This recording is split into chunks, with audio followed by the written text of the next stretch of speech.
नमस्कार दोस्तों, I am Milind. आज है 15 अक्टूबर और आज के हमारे द हिंदू न्यूज़ एनालिसिस में शुरुआत करते हैं एक शानदार आर्टिकल के साथ। यह आर्टिकल इकोनॉमिक के बारे में है। यह आर्टिकल जस्ट हमारे एग्जाम्स के लिए ही इम्पोर्टेंट नहीं है, बल्कि ये देश में रहने वाले हर एक सिटीजन्स को हमारे देश की इकोनॉमिक के बारे में पता होना चाहिए। ये इसीलिए भी ये आर्टिकल इम्पोर्टेंट है। Being a citizen of India, हमें हमारे देश की इकोनॉमी के बारे में कुछ बेसिक चीज़ें तो पता होनी चाहिए, जैसे कि क्यों हमारा रुपीज़ डॉलर के मुकाबले कमज़ोर हो गया और इसका क्या कनेक्शन है हमारे इन्फ्लेशन पर, हमारी करेंसी का वीक होना, इससे हमारे इकोनॉमिक पर क्या असर होता है। ये सब बातें being a citizen of India हमें पता होनी चाहिए। अभी रिसेंटली देखा गया कि हमारा रुपीज़ 80 रुपीज़ पर यूएस डॉलर पहुंच गया है। सबसे पहले ये जानते हैं रुपीज़ का फॉल्स होना मतलब क्या है। समझो, अगर यूएस डॉलर की कीमत 80 रुपीज़ पर पहुंच गई, इसका मतलब हमें $1 खरीदने के लिए हमारे इंडियन करेंसी के 80 रुपये हमें पे करना पड़ेगा। हम लोग इंटरनेशनल पेमेंट डॉलर्स में ही क्यों करते हैं? क्या आपको इसके बारे में पता है? क्यों हम डॉलर्स के बजाय दूसरी करेंसी में पेमेंट्स नहीं कर सकते? ये इसलिए है कि पहले यूएसए पूरे वर्ल्ड को गोल्ड सप्लाई करता था और इस गोल्ड का सप्लाई डॉलर को बैक करता था, मतलब उसे स्टेबल रखता था। इसीलिए यूएस डॉलर को सभी देशों ने एग्री करके यूएस डॉलर को अपनी ऑफिशियल रिजर्व करेंसी बनाई। जब हम अमेरिकन सामान को या और अन्य देशों के सामान को खरीदते हैं, जैसे कि क्रूड ऑयल, तो इसका पेमेंट हमें डॉलर्स में ही करना पड़ता है। हमारा रुपये का वीक होना ये फ्री मार्केट की इकोनॉमी एक्सचेंज रेट पर भी डिपेंड होता है, जो exchange rate demand and supply से डिसाइड होता है।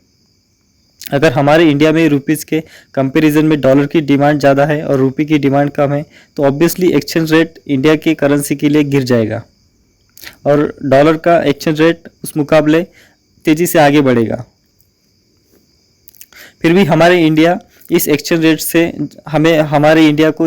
रेट से ज़्यादा फर्क नहीं गिरता है, क्योंकि हमारा आरबीआई कभी कभी फॉरेन एक्सचेंज मार्केट में इंटरवीन्स करके ये इंश्योर करता है कि हमारे रुपये के प्राइस में किसी भी तरीके का फ्लक्चुएशन नहीं होगा। ये आरबीआई हमारी रुपीज़ के गिरावट होने को बचाता है। ये हमारी रुपीज़ क्यों वीक होती है, क्या कारण है इसका मेन कनेक्शन हमारे बढ़ते क्रूड ऑयल की प्राइस को लेकर है, क्योंकि हम क्रूड ऑयल फॉरेन कंट्री से खरीदते हैं। ज़्यादातर वेस्ट एशिया से हमारी नीड के क्रूड ऑयल को हम इंपोर्ट करते हैं। ये क्रूड ऑयल होता क्या है? क्रूड ऑयल मतलब कच्चा तेल, जो हम बाहर देशों से हमारे देश में इसे इंपोर्ट करके बाद में उसे रिफाइनिंग करके उसमें से हम पेट्रोल डीजल निकालते हैं। ये जो पेट्रोल डीजल है, ये हमारी एनर्जी सेक्टर के लिए काफ़ी मस्ट इम्पोर्टेंट है। अभी ये क्रूड ऑयल के प्राइसेस में इतनी क्यों तेज़ी आई है? अभी हम देख ही रहे कि वेस्ट एशिया में ईरान और इजराइल के बीच कैसी वार चल रही है। तो ये वार सिर्फ हमारे ही देश के लिए टेंशन की बात नहीं है, क्योंकि इसके कॉन्सिक्वेंसेस वर्ल्ड लेवल पर दिखाई दे रहे हैं। इसकी कीमत सभी देशों को इकोनॉमिक पॉइंट ऑफ व्यू से भुगतना पड़ रहा है। और दूसरा रीज़न ये है कि फॉरेन इन्वेस्टर्स अपने फंड्स को चाइना के अंदर इन्वेस्ट कर रहे हैं। अभी रिसेंटली चाइना के द्वारा उन्होंने अपनी इकोनॉमी को स्ट्रॉन्ग करने के लिए कुछ मॉनेटरी फिस्कल पॉलिसी में चेंजेस किए, ताकि फॉरेन इन्वेस्टर इससे अट्रैक्ट हो।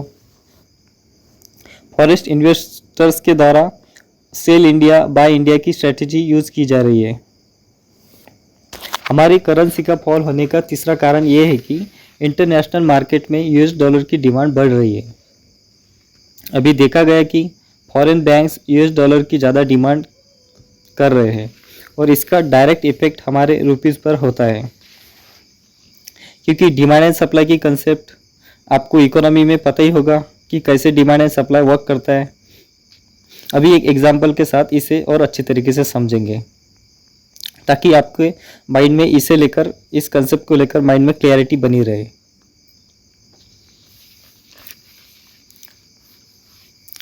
अगर मार्केट में प्याज की क्वांटिटी ज़्यादा अवेलेबल है, तो इस प्याज के प्राइस में कोई बदलाव नहीं होगा, मतलब प्राइस स्टेबल रहेंगे।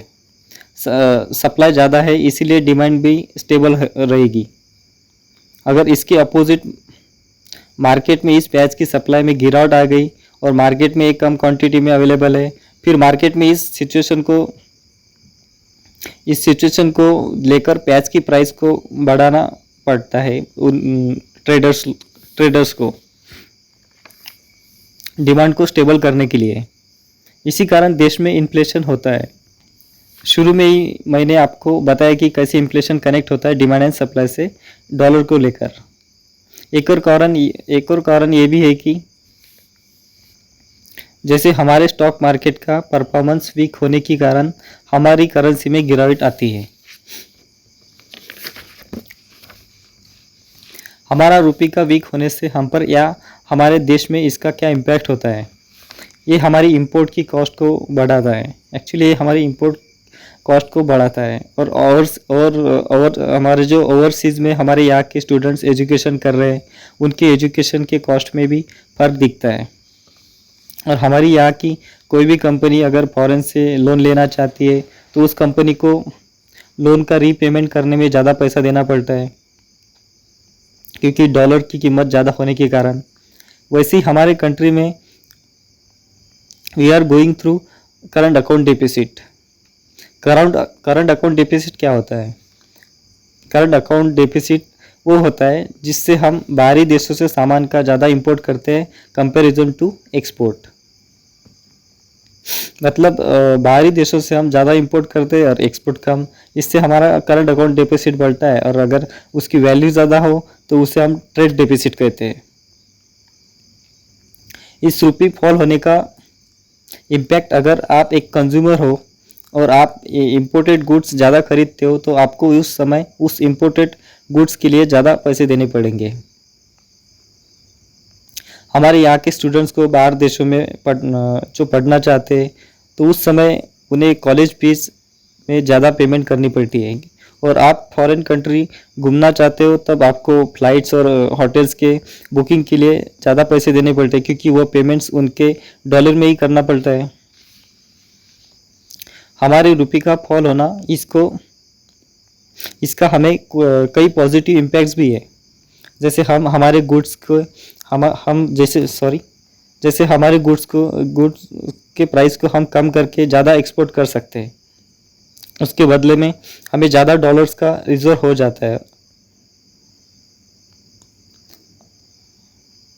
अब इस रुपये के वीक होने को कैसे रोका जा सकता है?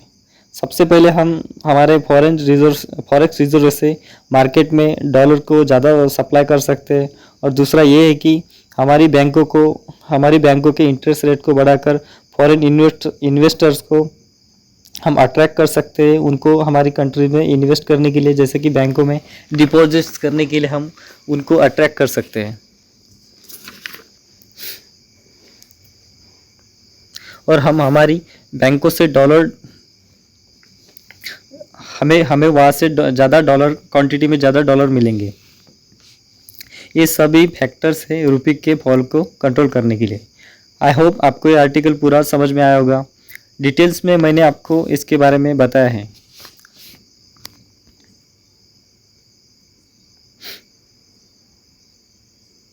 अभी आगे बढ़ते हैं नेक्स्ट आर्टिकल पर।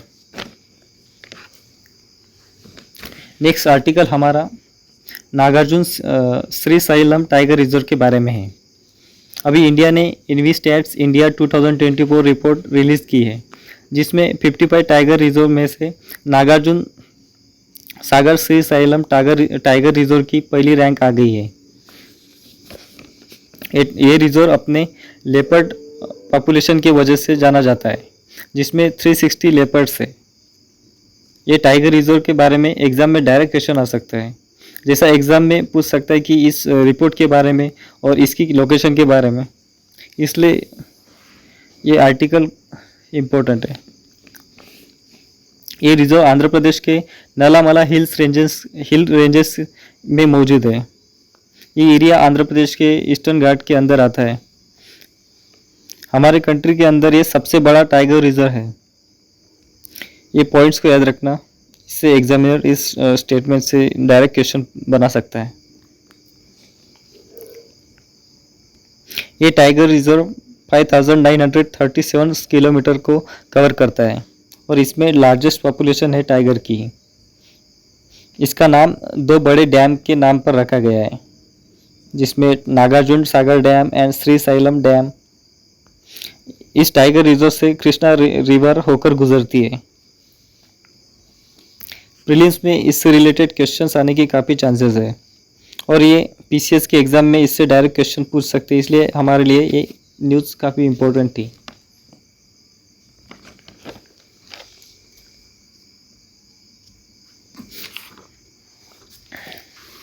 Rare diseases. दोस्तों, अभी रिसेंटली रेयर डिसीजेज में यूज़ होने वाली ऑर्फन ड्रग्स को लेकर ऑर्फन ड्रग्स को इम्प्रूव करने के लिए दिल्ली हाई कोर्ट ने डायरेक्शन इशू किया है। दोस्तों, ये रेयर डिसीज़ होती क्या है? ये एक हेल्थ कंडीशन है जो हम में से बहुत ही कम लोगों को अफेक्ट करती है कंपेयर टू प्रीवेलेंट डिसीजेस। 7 से 8 हज़ार रेयर डिसीजेस को क्लासिफाइड किया गया है अब तक, पर इनमें से 5% डिसीज़ पर ही थेरेपीज अवेलेबल है उन्हें ठीक करने के लिए। वाकई में बहुत ही कम लोगों को ये अफेक्ट करती है। ये 1000 लोगों में से किसी एक को होती है। हमारे इंडिया में इसे 3 ग्रुप में कैटेगराइज किया गया है based on the disease nature. इसके पहले ग्रुप में इसे वन टाइम क्यूरेटिव प्रोसीजर देकर ठीक किया जा सकता है, और दूसरे ग्रुप में सिचुएशन ऐसी है कि इस कंडीशन में पेशेंट्स को लाइफ लॉन्ग ट्रीटमेंट की ज़रूरत होती है, जो कि लेस कॉस्टली होता है, पर इसके अंदर पेशेंट्स को रेगुलर चेकअप्स की ज़रूरत होती है ताकि पेशेंट को सही से ट्रीटमेंट देकर उसे ठीक किया जा सके। इसके तीसरे ग्रुप में इस टाइप के कंडीशन में पेशेंट्स को इफेक्टिव ट्रीटमेंट की ज़रूरत होती है, और ये एक्चुअली अवेलेबल भी है, पर इसकी कॉस्ट ज़्यादा होने के कारण इस कंडीशन में पेशेंट्स इससे वंचित होकर लाइफ टाइम सफ़र करते हैं। रेयर डिसीज़ के पेशेंट्स को आर्थिक आधार देने के लिए गवर्नमेंट ने कुछ प्रोविजंस किए हैं, जैसे कि 2021 में the national policy for rare diseases को लॉन्च किया। इस पॉलिसी के अंदर पेशेंट्स को 50 लाख तक फाइनेंशियल असिस्टेंस दिया जाएगा। गवर्नमेंट इसे लेकर काफ़ी प्रयास कर रहे हैं। इस डिसीज़ की ट्रीटमेंट की कॉस्ट की इस डिसीज़ के ट्रीटमेंट की कॉस्ट को अफोर्डेबल प्राइस पर लाने के लिए गवर्नमेंट इसके लिए काफ़ी प्रयास कर रहे हैं।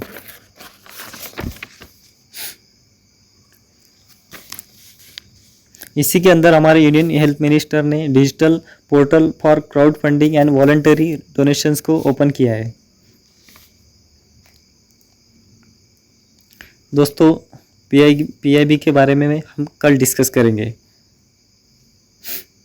कैसा लगा आपको ये लेक्चर?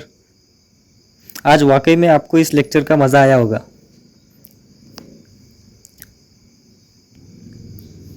ओके दोस्तों, गुड बाय, और मिलते हैं कल के लेक्चर में, द हिंदू न्यूज़ एनालिसिस के लेक्चर में।